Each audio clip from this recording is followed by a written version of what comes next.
काशीनाथ सिंह के उपन्यास काशी का 80 के पिछले एपिसोड में हमने चर्चा करी कि बुल्लू हीरालाल पर चैलेंज फेंकते हैं कि आखिर वे बताएं 24 घंटे में वो कौन सा समय है जो सरकार के लिए सिरदर्द पैदा करता है।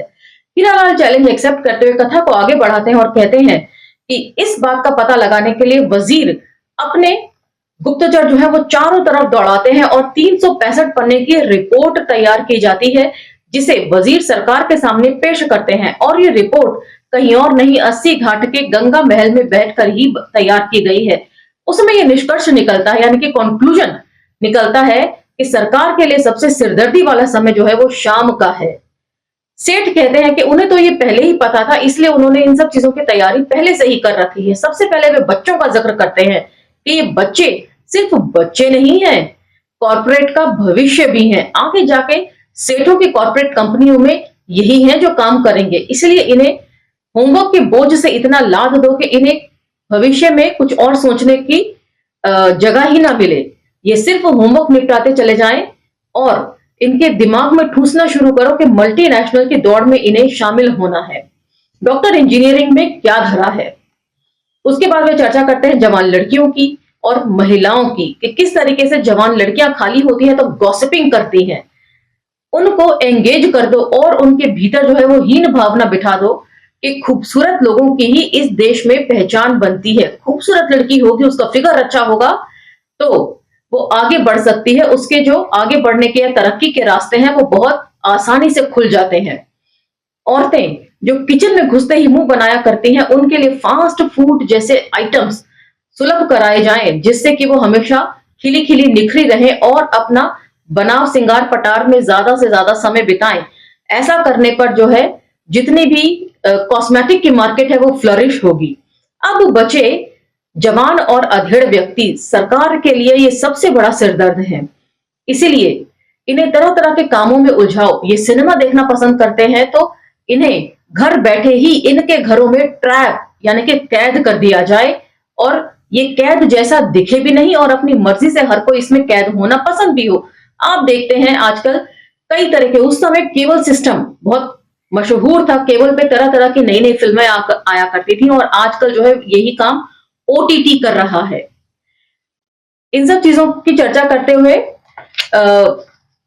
हीरालाल जो है वो बुल्लू की तरफ चैलेंज फेंकते हैं कि अब वो कथा को आगे बढ़ाए। तो एपिसोड हमने यही खत्म किया था और दो एक लाइन पीछे से मैं लेती हूं ताकि कंटिन्यूटी ब्रेक ना हो। तो चलिए मेरे साथ। जय भीम, मैं शालिनी और आप देख रहे हैं अंबेडकर नामा। तो ये है शाम के सिरदर्द का हमारा फॉर्मूला। कुछ के लिए मल्टीनेशनल्स, कुछ के लिए मंदिर, कुछ के लिए मनोरंजन, बाकी लोगों के लिए महंगाई। बोलो बोलो वृंदावन बिहारी लाल की जय। धर्म की जय हो, अधर्म का नाश हो, प्राणियों में सद्भावना हो, हर हर महादेव। बुल्लू ऐसे वक्त खड़े हुए जब दंगल का माहौल बोझिल, उबाऊ और बोर हो चुका था। लोग उठ बैठ रहे थे, आ जा रहे थे और बातें करने लगे थे। हीरा के समाज शास्त्रीय विश्लेषण ने लगभग उखाड़ सा दिया था दंगल को जब बुल्लू खड़े हुए। मतलब सच बात जो है वो कोई भी सुनना नहीं चाहता, समझना नहीं चाहता। उन्होंने शुरू की छेड़छाड़ से, देखो हीरा लाल गया है सठियाए, हे बाबू लोगों, उसकी अकल गई है चकराए, हे बाबू लोगों, उसकी घोड़ी गई है गरमाए, हे बाबू लोगों, उसकी भगई गई है सरकाए, हे बाबू लोगों, उसकी टोपी गई है उधिराए, हे बाबू लोगों। तो बाबू लोगों, भैया लोगों, बुढ़ाओं ने सेठों का बाजार देखा, मौसम का बुखार देखा, जंबो सरकार देखा, कार्यक्रमों की भरमार देखा, महंगाई की मार देखा, सब देखा। लेकिन 80 का मल्हार, बसंत बहार, ध्रुपद धमार और भी जेदू काका विद इन ब्रैकेट जाने क्या क्या होता है यहाँ, वह नहीं देखा। मतलब संस्कृति में ही फंसे रहो, कोई भी ऐसी बात मत करो जो सरकार के लिए चुनौती बन सके। पूरे जम्बू द्वीप की शाम तो जय श्री राम हो गई है भैया, लेकिन 80 की शाम शाम नहीं गधा बेला थी। गधा बेला का मतलब दुलत्ती झाड़ने वालों की बेला, कोई सुने ना सुने ढेंचू ढेंचू करने वालों की बेला। तो भैया सरकार ने सबकी शाम का इंतजाम तो कर दिया, इस गधा बेला का क्या करे, कैसे करे? तो सुनिए हमसे। अरे हाँ, तर्ज घोड़ा छोड़, घोड़ा है बछेड़ा है, 4 दिनों में 4 साल है, मत पूछिए इस गधे बेला का क्या हाल है। तो भैया ये सब देख सुनकर अस्सी ने क्या कहा सरकार से, क्या बोलती है तू, क्या हम तो सैया से नैना लड़ई बे, हमारा कोई का करी है, हम तो जैसे रहते हैं रहेंगे, हंसते थे हंसेंगे, ठहाके लगाएंगे, मस्ती मारेंगे, नाचेंगे, गाएंगे, बजाएंगे, किस साले की मजाल है जो रोके। सरकार ने कहा अच्छा, और चुपके से भेज दिया एक शाम 80 पर टेम्पो। यह सन 80 की बात है, दो टांगों का एक छोटा सा नगर, न कार न द्वीप न स्कूटर, केवल रिक्शे, साइकिल और दो पैर। मतलब ये लोग कभी भी नवीनता से खुश नहीं होते हैं, इन्हें पुरातन पंथी रहना ही पसंद है। वैसे ही आप देखेंगे जब राजीव गांधी जी ने कंप्यूटर्स लाने की देश में बात करी तो अटल बिहारी वाजपेयी जो है वो बैलगाड़ी पर आए थे चलकर संसद में, संसद का घेराव करने। ये लोग कभी भी विज्ञान या वैज्ञानिक सोच को इंपॉर्टेंस नहीं देते हैं। आगे सुनिए, विनोबा यान चाहो तो इन्हीं से सारी दुनिया नाप लो, उसी की रोड पर टेम्पो। देखते ही डॉक्टर गया सिंह चिल्लाए, देखो देखो पेल दिया बनारस में दिल्ली को। कहां टेम्पो और कहां 80 की डिलीवरी रोड। अब ये डिलीवरी रोड क्या है, बड़े ही तंज के साथ यहां लेखक ने लिखा है। डिलीवरी रोड क्यों कहते हैं 80 रोड को, ये जानिए। सड़क पर गड्ढे देखिए, जनानियों को बच्चा पैदा करने के लिए अस्पताल जाने की जरूरत नहीं, रिक्शे पर बैठ के चल दें इस रोड से, ज्यादा नहीं एक फरलांग, लेबर पेन के साथ बच्चा बाहर। तो ये तो हालत है 80 घाट की सड़कों की। इसी रोड पर उछलता कूदता धचक्के खाता टेम्पो चला टन फुर। राम जी भैया क्या विचार है आपका। राम जी भैया टेम्पो की तरफ देखते ही बोले, बदी ना सुधी ससुरे की 21वीं सदी। ये सुनते ही रामजी राय इतने खुश हुए कि उन्होंने बुल्लू को 20 रुपए का नोट पकड़ा दिया। बुल्लू ने तुरंत सुनाया, राम जी भैया कुर्सी से आए, कुर्सी से आए, देखो कुर्सी से आए, आए की धाय देखो धाय हुए आए, 20 रुपया बड़े प्रेम से थमाए, गाजीपुर का ललनवा, ईता 80 का परनवा, इनको बारंबार प्रणाम।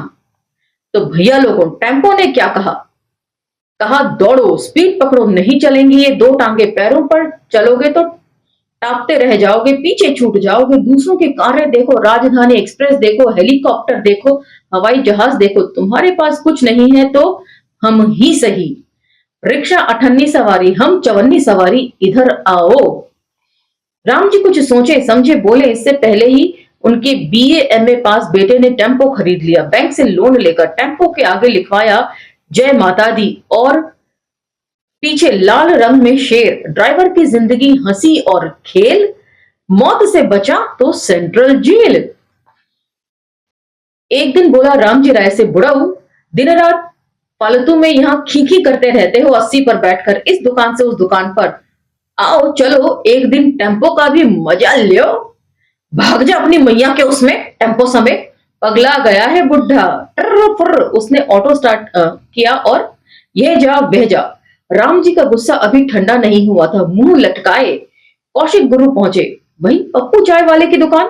कोने में बैठे हुए रामजी राय से बोले, लगता है रात में काफी रियाज मारा है उपधाइन पर। कौशिक ने पत्ता खोला, गोली निकाली और पानी के घूंट के साथ गटक ली, फिर मुखातिब हुए राय साहब की ओर। कहने आया था भूसड़ी के की क्षमा प्रार्थी हूं, देखो कितना बड़ा चूतिया है मेरा बाप, क्षमा प्रार्थी हूं। सारी जिंदगी नौकरी की और चप्पल चटका रहा है फुटपाथ पर, और हमें देखो ना पढ़ाई ना लिखाई ना काम ना धंधा, फिर भी महानगरी।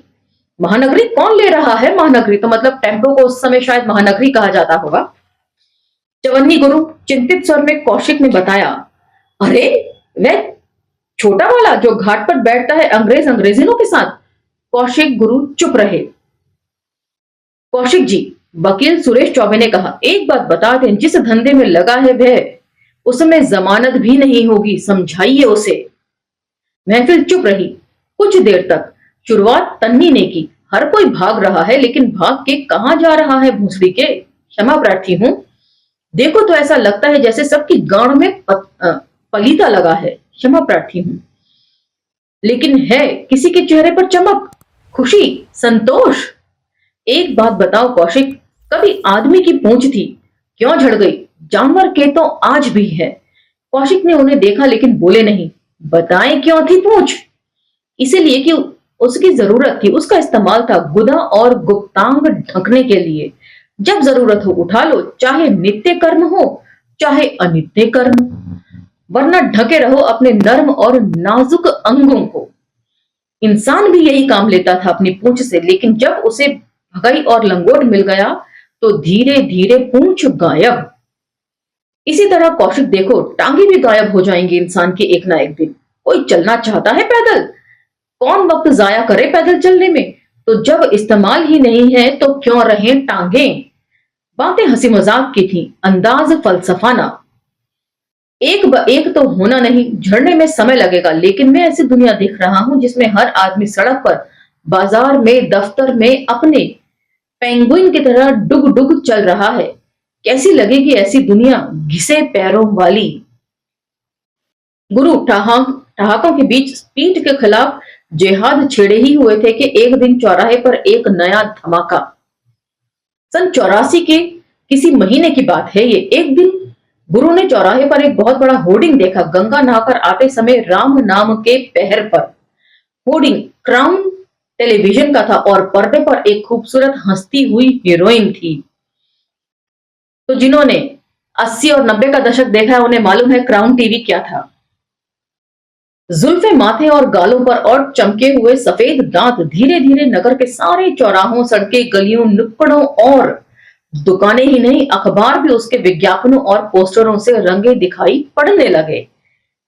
यह एक नई लहर थी, नया जुनून। देशी विदेशी कंपनियों के ऐसे होर्डिंग, पोस्टर और विज्ञापन, उन पर ऐसे आकर्षक चेहरे और ऐसी भाषा कि उन्हें देखने ही नहीं, खरीदने से भी अपने को रोकना असंभव नहीं रहा। मतलब लोग ऐसे कलर टेलीविजन को खरीदे बगैर रह नहीं पा रहे थे जिसमें रंगीन तस्वीरें दिखती हों। पहले तो ब्लैक एंड व्हाइट टेलीविजन का जमाना था। नए नए एजेंट और नई नई दुकानें और उनके आगे भीड़। नगर टीवी देख रहा था, दुकानों पर, अपने घरों पर, पड़ोसियों के ड्राइंग रूम में टीवी देख रहा था। पर्दे पर लजाती, लहराती, इठलाती, बलखाती, मुस्कुराती, हंसती, लुभाती औरतें और लड़कियां देख रहा था। और 80 पर पप्पू की दुकान में बैठे सभी गुरु पर्दे के पीछे की इबारत पढ़ रहे थे। ये दुकान सेंटर थी देश और दुनिया में होने वाली हरकतों और हलचलों पर बहस, सरकार के दुमुहे चौमुहेपन पर, पार्टियों की टूट फूट और दल बदल पर, राजनीति के दोगलेपन पर चर्चा करने और लड़ने झगड़ने की। जिस दुकान में मेज और बेंचों पर सरकारें बनती और बिगड़ती थी, मंत्रियों के कर्म और कुकर्म गरुड़ पुराण सुनते थे, बेईमानी, भ्रष्टाचार और महंगाई गिड़गिड़ाया करती थी, उसी दुकान के कोने में एक शाम किसी को कानों कान खबर नहीं हुई और चुपके से टीवी का डिब्बा आकर बैठ गया और उसमें से निकलने लगे अमिताभ बच्चन, रेखा, हेमा मालिनी, धर्मेंद्र, अमरीश पुरी, कुमार सानू, अलका याग्निक, अनूप जलोटा, आसाराम बापू। तमाम सीरियलों के किस्से और कलाकार, गीत और गजल और प्रवचन और सेंसेक्स और शेयर मार्केट और सबसे ज्यादा ठहाके। गुरुओं के लिए न बेंचों पर बैठने की जगह रही, न दुकान के अंदर खड़ा होने की।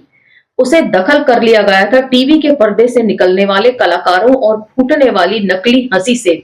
दिल्ली यूनिवर्सिटी में 90 के दशक में आप में से जो भी श्रोतागण बैठे पढ़े होंगे उन्होंने देखा होगा, यहाँ पर पहले कभी कॉफी हाउस हुआ करता था जहां पर छात्र राजनीति गरमाया करती थी, बहस हुआ करती थी, चर्चाएं हुआ करती थी, पढ़ाई लिखाई पर भी चर्चाएं हुआ करती थी, कौन सा प्रोफेसर कितना अच्छा है, कौन से ने क्या पढ़ाया है, इन सब चीजों के ऊपर चर्चा जो है कॉफी हाउस में हुआ करती थी।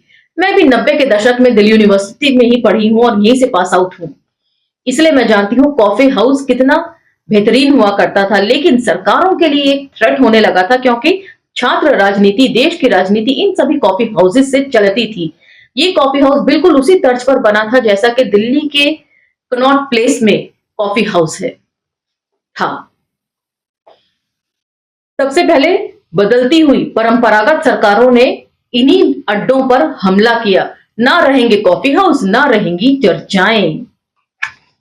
और अब कॉफी हाउस की में पहले निरुलास खुला था, उसके बाद ना जाने क्या क्या और खुला।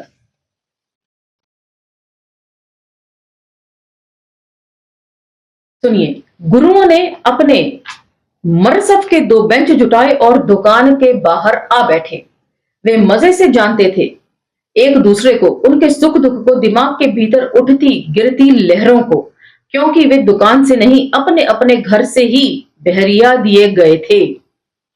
मना करने के बावजूद उनमें से हर एक के घर टीवी दाखिल हो चुका था, और वह भी चोर दरवाजे से। किसी के घर कर्ज के रास्ते, किसी के घर किस्त के रास्ते, किसी के घर गहनों के रास्ते, किसी के घर पेट के रास्ते। उन्हें कोई मतलब हो या न हो, इज्जत का सवाल था। घर की औरतें और बच्चे कब तक पड़ोस में फिल्म और सीरियल देखते। अब तो घर में ही पर्दे पर हंसी हो रही थी, कह कहे लग रहे थे, और परिवार एकटक आंखें फाड़े ताक रहा था। अगर इतने पर ही घर को संतोष होता तो गनीमत थी, लेकिन यहां तो घर में घुसिए नहीं कि फरमाइश पर फरमाइश।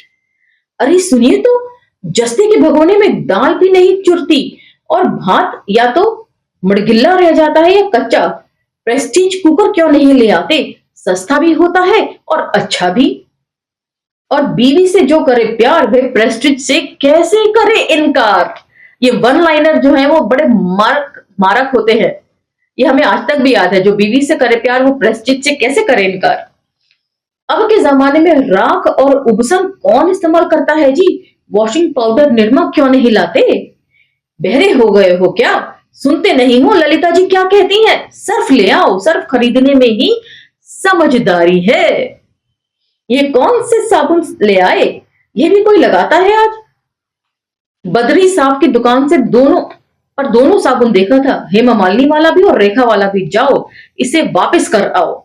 दुनिया बहुत तेजी से बदल रही थी, और ये बदलाव सिरदर्द हो रहा था गुरुओं के लिए। बड़े तो समझ से काम लेते, लेकिन छोटे वे मांगते जो टीवी में देखते, और मांगते पहले अपनी मां से, फिर बाप से। बाप 2 लपड़ लगाता और ठेलता बाबा के पास, जा बुढ़ऊ के यहां, बड़ा माल दबा के बैठा है बुढ़ा। तो आज का ये एपिसोड हम यही विराम देते हैं। सोचने समझने को इस एपिसोड में बहुत कुछ है। सरकारें 2014 के बाद से किस तरह हो रहा है, कोरोना काल के दौरान क्या क्या हुआ, घर में आप लोगों को ट्रैप रखने के लिए किस किस तरह के इंतजाम हुए, ये भी हमारे सामने है। उन सब से आप इस स्थितियों को कंपेयर करके पता लगा सकते हैं कौन सी सरकार किस तरह काम करती थी। इसी के साथ अब मुझे आज्ञा दीजिए, मिलते हैं अगले एपिसोड में। लेकिन यदि आपको एपिसोड पसंद आ रहे हैं तो लाइक शेयर सब्सक्राइब करना ना भूलें। अपने वैल्यूएबल कमेंट सेक्शन के जरिए हम तक पहुंचाना भी ना भूलें। सोशल मीडिया के अन्य प्लेटफॉर्म्स पर भी आप अम्बेडकर रामा को फॉलो कर सकते हैं। कोई एपिसोड मिस हो जाए तो प्लेलिस्ट में चेक जरूर करिए। इसी के साथ मुझे आगे दीजिए, मिलते हैं अगले एपिसोड में। जय भीम, धन्यवाद।